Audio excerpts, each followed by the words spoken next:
তাদের অনেকে আজকে দেখলাম বিদ্রোহ করে কথা বলছে, তারা এই মুহূর্তে এটা চায় না। তো এটা আমাদের কাছে একটু রহস্যজনক মনে হয়।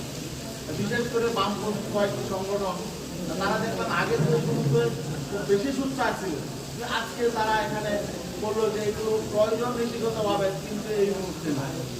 এই মুহূর্তে যদি সংস্কার না হয় তাহলে আর কবে হবে? এটা তো আমরা মনে করি যে এখানে এখনই সময়। এই মৌলিক সংস্কার যদি এখন না হয়, আগামীতে কোনো দলীয় সরকার এই জায়গাগুলি সংস্কার করবে না, বরং দেশ সেই আগের মতো পুরাতন বন্দোবস্তে চলবে।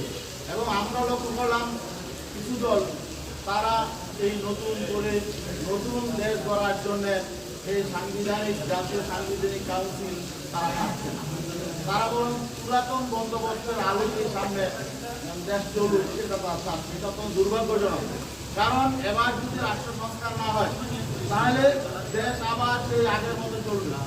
আমরা মনে করি এখন এটা প্রয়োজন, এবং আমরা একথাও মনে করি যদি এখানে ঐকমত্য নাও হয় তারপরে প্রয়োজনে এই সমস্ত বিষয়ে মৌলিক সংস্কারের বিষয়ে গণভোটে যেতে হবে। জাতিগতভাবে একমত হচ্ছি, তবে এখানে কাঠামোগত বিষয়ে আমাদের কিছু বিষয় আছে, তারা আমাদের কিছুটা দ্বিমত আছে, এ ব্যাপারে অনেকেরই দ্বিমত আছে। বিশেষ করে রাষ্ট্রপতি, আমরা বলেছি যে না, জাতীয় সাংবিধানিক কাউন্সিলে রাষ্ট্রপতিকে রাখা যাবে না। কারণ হল এখানে সাংবিধানিক বিভিন্ন কমিশনের প্রস্তাব যাবে রাষ্ট্রপতি, রাষ্ট্রপতি সেটা অনুমোদন করবে। এখন যিনি অনুমোদন করবে, যার কাছে এই এনসিসি প্রস্তাব করবে, তিনিও যদি সেই কাঠামোর অধীনে হন, তাহলে এটা আসলে যুক্তিসঙ্গত মনে হয়।